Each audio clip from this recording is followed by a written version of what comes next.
Bom, ladies and gentlemen, eu sou WB, bem-vindos ao canal Sensato. Bom, você já deve ter visto pelo título desse vídeo, né? Então não saia daí para você poder ver esse vídeo até o final. E ainda por cima, se puder ajudar, né? Você fazer o seguinte, né? Se inscrever no meu canal, de like nesse vídeo e compartilhar com todos que você conhece. Porque assim...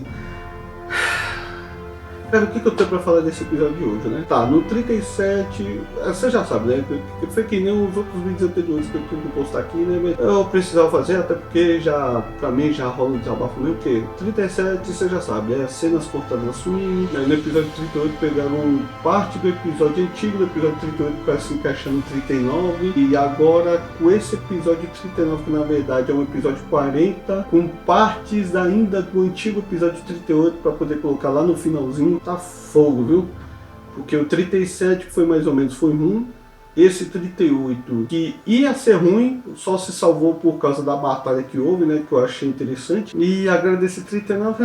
Ou seja, eu assisti esse episódio meio que já com expectativa zero, né? Porque eu já sabia que, assim, tão empolgante quanto os episódios anteriores antes de chegar no 37. Do que dos cortes, que até falei, né, que eles poderiam ter dado a ideia de continuar com o original mesmo, sem ter cortado a personagem, para conseguir fazer sentido quando chegasse no episódio 40 para estar essa nova atriz. Mas não, né, fizeram de... Vocês vão entender, esse episódio foi muito sem cabeça, eu já vou começar logo a citar, porque assim, tá, já foi explicado, episódio 40 com parte do antigo episódio 38, pelo menos o lance das batalhas. O negócio já começa a explicação com a Ribbon falando que ela vai fazer uma coisa que é segredo de garota, deixando o Fariqueiro com cara de tacho, todas elas saem do local até a Tekajune, pra de repente vir o diretor, o tal diretor da Toei, né, querendo fazer um flashback com o Ruiru, já que ele foi o primeiro a se tornar o número 1 e fazer alguma coisa, bababá, aí corta pra cena onde a Ribbon tá mantendo aquelas pessoas como escravos dela, que caso você não tenha percebido, essas pessoas que você vê nessa cena da Ribbon são as mesmas que estavam no episódio anterior, lá no começo, quando o Ruiru estava trabalhando de garçom. Pra quem não captou, foi isso mesmo, pegou de lá, entendeu? Como eu falei, destrincharam o antigo episódio 38, parte do começo, que era para ser o foco na Sumino, foi colocado nesse 39 para ser o 38, meio que para ficar focado no Kwon. E aí, para agora chegar nesse 39, fica um negócio totalmente desfocado, que não se sabe nem para qual foi o foco, sinceramente. Eu acho que só foi o foco mesmo, foi só para Sumino lá de 12 unicorda no supapo na Ribbon. Que aí acontece isso aí também, né? Que de repente corta pra cena e que a equipe conseguiu chegar no local onde a Ribbon tá, só que a Ribbon tá do lado de fora, tá do lado de dentro. Ou seja, e aquelas pessoas que ela capturou para ser escravas, ninguém sabe, ninguém viu, foi pra pariu. Ou seja, tá vendo? O episódio ficou muito ruim. Tanto que no flashback também cortaram a cena em que a Sumino se encontra com a irmã dela pela primeira vez, depois de 8 anos desaparecida, e que ainda lutam juntas. É isso mesmo. Se eles não foram capazes de tacarem isso no episódio flashback porque cortaram, eu tô fazendo questão de mostrar aí pra vocês aí, viu? Essa cena. E aí, do nada, a Sumino consegue se fundir com o Tega Sword, ou seja, ela tava com a aliança, não se sabe qual momento o Ruiru entregou essa aliança pra ela também. Tá vendo? Cena cortada. Aí, é óbvio que a Sumino vai lá e usa o poder de Zenkaija, né? Porque ela já tinha conseguido isso junto com o Rico, antes mesmo de derrotar o Belu, né? Separando ele do rei. Tá vendo? Outra coisa que não foi explicada isso no flashback também não colocaram. E aí acontece aquilo que eu já esperava mesmo. Alguns achavam que a Ribbon, quando fosse aparecer, ela já ia ir de arrasta para baixo em pouco tempo e não ia aparecer mais. Ao contrário, eu sabia que a Ribbon, ela perde pra Sumino, porém ela não vai de arrasta. Ela simplesmente continua viva e volta pra base, assim como foi o casal Faca e Bolo, que perdeu pro Tega Sword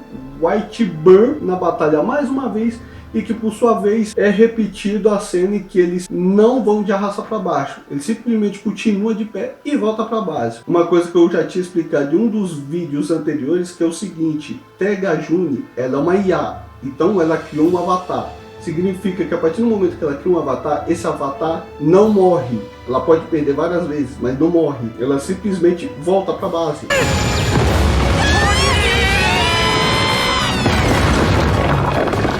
Assim como a Buke e o Fairy-Kendo também são avatares, que por sinal foi mostrado no flashback que o Fairy-Kendo vira um monstro Shikenji, né, em forma de Shiken Head, perde numa batalha de gigantes e ele simplesmente volta para a base normal, como se nada tivesse acontecido. Então isso já é uma coisa esperada e que eu não duvido nada que eu acho que quando chegar quase no finalzinho, eu acho que o roteiro vai dar a entender, a Tega Juni vai absorver esses avatares para conseguir ficar mais forte. Porque eu acho que o que ela faz é o quê? Ela cria um avatar, faz esse avatar conhecer o mundo como é, para ele adquirir vários tipos de emoções humanas, para quando juntar tudo isso, ela vai lá absorver todos eles para ficar mais forte. Essa é a ideia da Tega Juni, acredito eu que seja essa. Duvido muito que seja para ter família ou música mal. E é óbvio que essa cena do episódio não poderia terminar de outro jeito, a não ser o diretor da Toei pegando o anel de Go Rangers dele de volta. O que pra mim eu já vi que a equipe foi meio burra nesse requisito, porque eles poderiam ter feito esse diretor usando o poder de Go Rangers para ajudar os Go Rangers a enfrentar o monstro. Ou seja, poderia ter criado um episódio totalmente diferente do que seria esse 39, né? Já que esse 39 na verdade era pra ser um 40. Então eu posso falar, né? Dessa cena de flashback, eles realmente cortaram a parte que a Sumino dá de cara com a outra se transformando mais Shikenji, e depois mostrando que quase no final do episódio as duas estão juntas. Então assim, já que eles fizeram esse episódio de flashback, que pra mim eu achei uma porcaria, ficou sem pé nem cabeça, eu vou criar meu próprio flashback, que é o seguinte, né? Nesse episódio ele tá falando como funciona o poder das alianças. Mas é o diferente. Nesse episódio eu vou falar o que cada aliança Sentai representa nos episódios, tá? Porque assim, desde o começo mostrou lá que a cada episódio ia ter um personagem aparecido com o poder de um Ranger Sentai antigo, certo?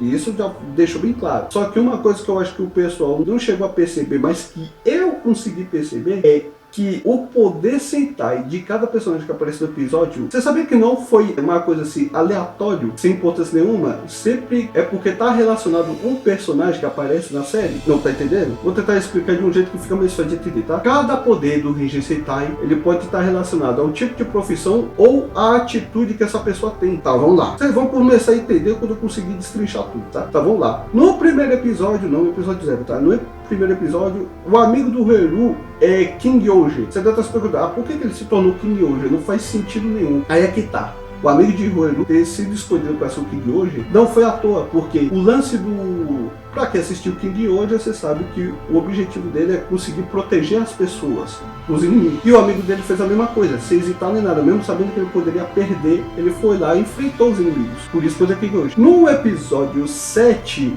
o professor de paleontologia é Zyuranger. Já tá explicado por quê, né? Esse poder de Zyuranger foi para ele justamente porque ele adora estudar os antepassados, ou seja, ele gosta da era dos dinossauros. Então, professor de paleontologia, Zyuranger bate. A partir desse momento tá lá, eu não lembro que episódio tá, o primeiro-ministro é John Brother, isso é mostrado no flashback. Ah, porque ele se tornou John Brother? Cara, ficou muito na cara, né? Porque o primeiro-ministro, ele é simpático com as pessoas, fala com as pessoas, adora chamar atenção, e o Dom Momotaro da série de John Brothers é exatamente a mesma coisa. É chamativo, é exagerado, gosta de chamar a atenção do público, blá blá blá blá. Por isso que bateu. Agora... O que eu vou ter que explicar aqui, ó? Esse episódio 11 foi muito louco, que é o seguinte, tá? No episódio 11, a gente vê o Rico enfrentando dois caras que estão revoltados por terem perdido seus amores pro Rico. Agora você vai entender o porquê, tá? O gordinho de óculos escuro, ele foi lá porque ele quer se vingar do Rico porque a namorada abandonou ele. E o poder de Sun Vulcan, provavelmente porque está relacionado à série de Sun Vulcan, onde o Ranger Azul só entra pra equipe depois que ele perdeu a família dele numa guerra. Então, pensa... Ranger Azul perdeu a família na guerra. Já esse cara acabou de perder a namorada porque trocou ele pelo Rico. Talvez tenha uma coincidência aí, porque, como eu tô dizendo, essa parte é muito louca. Já o outro, que tem o poder de Zyuranger, ele fala que a noiva dele gastou todo o dinheiro que era pro casamento para comprar os produtos do Rico. O que isso te lembra? A Ranger Tigresa de Zyuranger, que sempre adora gastar dinheiro. Então isso quer dizer, para ele o poder foi de Zyuranger porque tá relacionado à namorada dele que gasta dinheiro. Assim como a Ranger Branca, que é a Tigresa, que adora gastar dinheiro. Até do Ranger Vermelho, quando ela não tem dinheiro, ela gasta dos outros. Muito louco, né? Só que a partir daí, desse episódio 11 para 12, um cara lá que ama a natureza e os animais, assim como a esposa dele, ele ganhou o poder de Galranger. Viu que o poder que é dado para cada personagem que aparece no episódio não é aleatório, é sempre de caso pensado. Tá, e seguindo, a amiga de Ryugi, que é a governanta da mansão da família dele, né? Ela é uma Carranger. Bom, aí você deve estar se perguntando, mas peraí, ela é uma governanta, o que ela tem a ver com Carranger? Ela corre? Não, não é que ela corre, é que assim, ela é organizada e segue as regras. Assim como o Car Ranger, que todo corredor precisa seguir as regras da corrida. Quem não segue as regras é desclassificado. Todo mundo sabe disso. Acho que foi essa ligação que eles tentaram fazer dela com o Car Ranger. Tanto é que depois ela fica modo berserker e fica fora do controle, né? Até pra tentar quebrar as regras, ela é capaz de quebrar as regras por isso. Bom, aí nós vamos aí, né? A irmã da Sumino se torna uma Shinkenger. Por que raios? Bom, assim, né? Além de mostrar que ela é forte que nem um fogo, né? Mostra lá que ela gosta de festivais e ainda mais quando se trata de tradição do Japão, né? Que é aquele lance meio samurai, o que remete muito a Shinkenger. Por isso ela tem esse poder. E aí outro momento hilário, que foi no momento lá do Fire Kendo tentando conseguir poder, né? O vendedor de comida é um Go-Buster. Tá, eu tentei ver qual é a relação, né? Por que ele seria um Go-Buster se ele vende comida? Foi aí que eu me toquei no seguinte, é que viu o local de trabalho dele? É um food truck. E food truck é um quê? Um veículo, assim como o veículo do Ranger Azul, ou melhor, o mecha do Ranger Azul, de Go-Buster. Acho que só por isso colocaram ele como Go-Buster. Aí tem outros momentos que eu já falei, né? O diretor da escola e o aluno da escola, que é discípulo dele, né? O lance do diretor da escola era conseguir tirar os alunos da escola que estavam sendo controlados pelo monstro, por isso ele foi escolhido para ser o P-Ranger. Ao contrário do aluno dele, que acabou adquirindo o poder de Patrol Ranger porque ele queria proteger os alunos dele. Não importa como. Óbvio, apareceu depois, foi o amigo de infância do Volkin, né? Que acabou se tornando da Ranger justamente porque ele tem esse espírito jovem também. Espírito jovem lembra da Ranger. Tudo a ver, né? Tanto é os objetos lá que ele consegue aparecer para ajudar, para trabalho, alguma coisa assim. E por fim, né, esse episódio anterior que foi mostrado que o cara que cuidou do Roeru e do irmão dele ganhou o poder de Decal Ranger também não foi à toa, porque foi explicado que ele já foi um policial muito antes de ser pego pelo mundo do An. Então, ou seja, qualquer personagem daí pra frente que começar a aparecer com o poder de Ranger sabe que nunca vai ser à toa, tá? Até o diretor da Toei se torna Go Ranger, que provavelmente ele já foi o primeiro Ranger da série. Deve ter alguma coisa a ver aí. Se não for, eu não sei. Mas eu acho que é por isso mesmo, porque ele foi o primeiro a estrear, não sei se foi no Super Sentai ou Kamen Rider, eu acho que o Danilo do Tokudok pode até explicar isso melhor, porque eu não vou conseguir. A única coisa que eu pude explicar para vocês é essa parte de como a Aliança Sentai vai parar na mão de cada personagem dos episódios, entendeu? Não é uma coisa à toa, não é aleatório, é justamente de caso pensado, porque está ligado à profissão da pessoa ou a atitude que a pessoa tem. É sempre assim. Então, até porque, pensa, não faria sentido um garoto que odeia a luta e de repente ele recebe o poder de ninja. Não faz sentido. Então, toda vez que eles criam um episódio em que um personagem vai estar usando a aliança de um ninja antigo, não vai ser aleatório, vai ser sempre para coincidir com a profissão dele ou com a atitude que ele tem. Se não for essas duas coisas, eles não colocam, tá? Tanto que eu até me questionei depois da Burke ter dado pro Fire Kingdom a aliança de Flashman. Provavelmente ela deve ter derrotado alguém que era fascinado por um planeta, ou que a pessoa sonha em querer ser astronauta um dia, alguma coisa assim, tá? Então as outras alianças assim capturadas é sempre com relação a alguma coisa, não vai ser aleatório. Já assim, né? E a única coisa que eu posso dizer desse episódio é que foi ruim, mano. Putz, porque o foco da Sumi não subiu completamente. Ah, e só antes de eu finalizar esse vídeo é o seguinte, né? Eu vi a sinopse do episódio 40, que obviamente o episódio vai ser com a temática de Halloween, até porque, né, final de novembro é festa de Halloween, né? Você vê como intercala alguma coisa.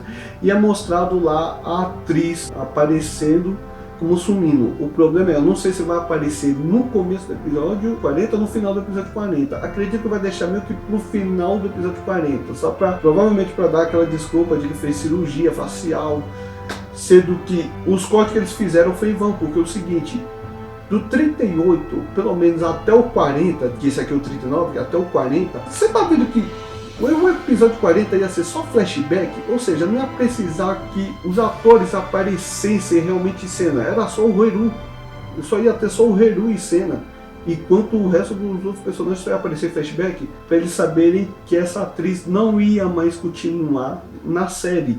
Ela só ia aparecer em flashback para no 41 essa nova atriz aparecer interpretando a Sumino com a desculpa de cirurgia. Ou seja, eles fizeram esse corte todo para absolutamente nada. Só para conseguir jogar a nova atriz, para fazer a personagem... Ai, cara. E o pior, né? Massacraram essa atriz. Eu não sei se ia ser o primeiro trabalho dela como atriz, né? Ainda mais fazendo a série. Porque se foi muita sacanagem, mano. Massacraram ela por bebida alcoólica. Pô, se era algo pior, então não era melhor não ter falado nada. Era só ter falado assim, ó, tipo, essa atriz tá saindo de Gozyusha por motivos pessoais e que em breve a gente vai voltar ainda com essa personagem, só que com outra atriz. Pronto, era só ter falado isso. Detonou a garota toda. Então assim, eu espero que vocês tenham gostado desse vídeo, que eu acho meio difícil, né, porque eu tentei falar que com a animação tá difícil pra caramba. Bom, se gostaram ou não, você sabe o que fazer, né? Se inscreva no meu canal, dê like nesse vídeo, compartilhe com todos que vocês conhecem e deixe aqui embaixo seus comentários, tá bom? Pra mulherada que assistiu esse vídeo e gostou, um beijo pros caras que assistiram esse vídeo e gostou, valeu, nos vemos no próximo vídeo, até logo!